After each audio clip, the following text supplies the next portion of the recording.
पुरानी भूतिया बिल्डिंग।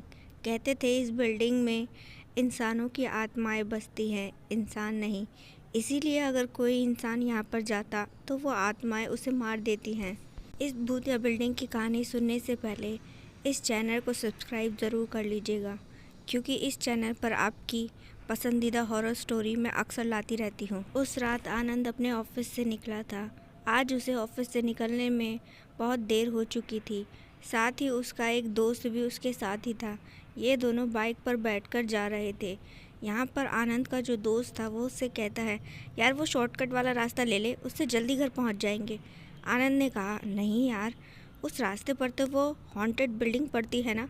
लोग कहते हैं उस रास्ते पर जो हॉन्टेड बिल्डिंग है वहाँ पर भूत रहते हैं, और ऐसी जगह से मैं नहीं गुजरना चाहता। आनंद के दोस्त ने कहा, अरे यार तू तो महापागल है, ऐसी वैसी चीज़ों में विश्वास रखता है। ये भूत प्रेत जैसी कोई चीज़ नहीं होती। अगर भूत प्रेत होते तो क्या वो हर जगह नहीं होते और हमें मार नहीं डालते अब तक। तो आनंद ने कहा, उनके कुछ दायरे होते हैं, ज़रूरी नहीं कि वो हर जगह हो, लेकिन जिस जगह होते हैं वहाँ पर सिर्फ उन्हीं का राज होता है। तभी अचानक ही आनंद के हाथ में ज़ोर से दर्द होने लगा और उसे बाइक संभालने में मुश्किल होने लगी। उसने तुरंत ही अपनी बाइक को रोकते हुए कहा, यार अब बाइक तुझे चलानी पड़ेगी, मेरे हाथ में बेहद दर्द हो रहा है, न जाने कैसे। तो उसके दोस्त ने कहा, चिंता मत कर, मैं भी बहुत अच्छा बाइक राइडर हूँ, तुझे देख कितनी जल्दी तेरे घर तक पहुँचाता हूँ। इसके बाद जो उसका दोस्त था वो बाइक चलाने लगा और जिस शॉर्टकट रास्ते के बारे में वो कह रहा था वो उसी शॉर्टकट रास्ते से जो है बाइक को लेकर जाने लगा। आनंद ने उसे रोका और कहा, अरे यार इस रास्ते पर मत जा, मना किया है ना तुझे। लेकिन आनंद का ये जो दोस्त था ये बहुत ही ज़िद्दी और अड़ियल किस्म का था। एक बार जो इसने सोच लिया तो फिर उसे करता ही था, और आनंद के लाख मना करने के बावजूद वो उस रास्ते से बाइक को लेकर जाने लगता है।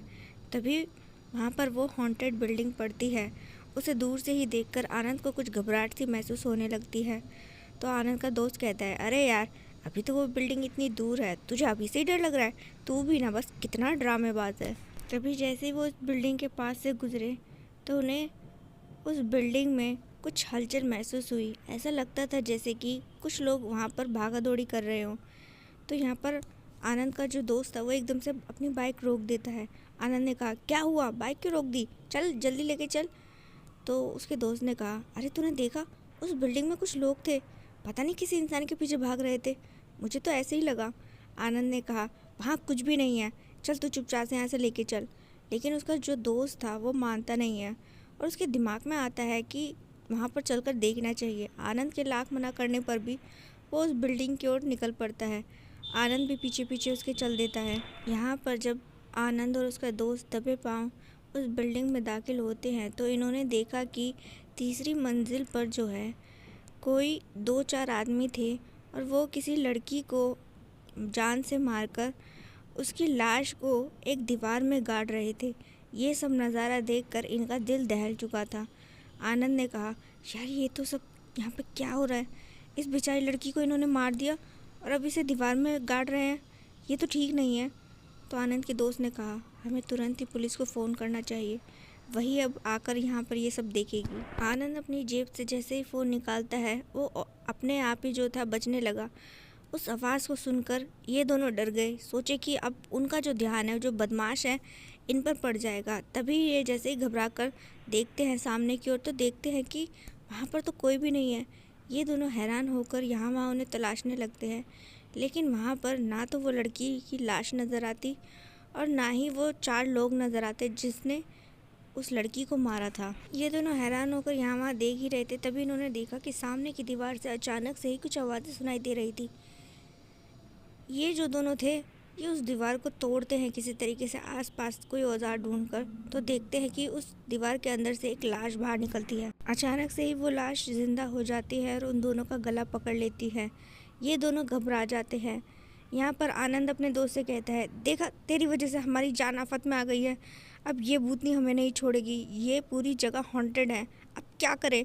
तो आनंद के दोस्त ने कहा, बेवकूफ़ अपना गला छुड़वा, और क्या करना है। फिर ये दोनों जो थे किसी तरीके से अपना गला छुड़वाकर उस भूतनी से वहाँ से भागते हैं। लेकिन ये जो भूतनी थी इन लोगों का पीछा करती है और अचानक से ही जो था ये आनंद को पकड़ लेती है। लेकिन आनंद जो था वो अपने भगवान का नाम जपना शुरू कर देता है, जिसके बाद उस भूतनी को एक अजीब सा झटका लगता है और वह दूर जाकर गिरती है।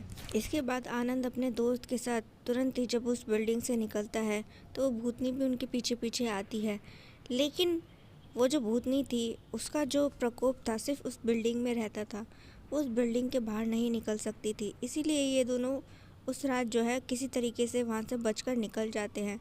और ये जो थे जब घर पर पहुँचते हैं अपने अपने, तो घर वालों को ये सारी बात बताते हैं। तो यहाँ पर आनंद की जो माँ थी वो कहती है, वो तेरा जो दोस्त है वो तेरे को ऐसे ही मुसीबत में फंसाता रहता है, तुझे उससे दोस्ती तोड़नी पड़ेगी, अगली बार अगर मैंने ये सब सुन लिया तो तेरी खैर नहीं। इसके बाद जो था आनंद या उसका दोस्त उस बिल्डिंग के आसपास से भी कभी नहीं गुजरे, क्योंकि आज भी उस बिल्डिंग में वो आत्मा भटकती है और अगर भूले भटके वो गलती से भी वहाँ चले गए तो वो आत्मा उन्हें नहीं छोड़ेगी। वो बिल्डिंग यूं ही अभी तक ऐसे ही खाली पड़ी है, कोई वहाँ नहीं जाता क्योंकि वहाँ भूत रहते हैं।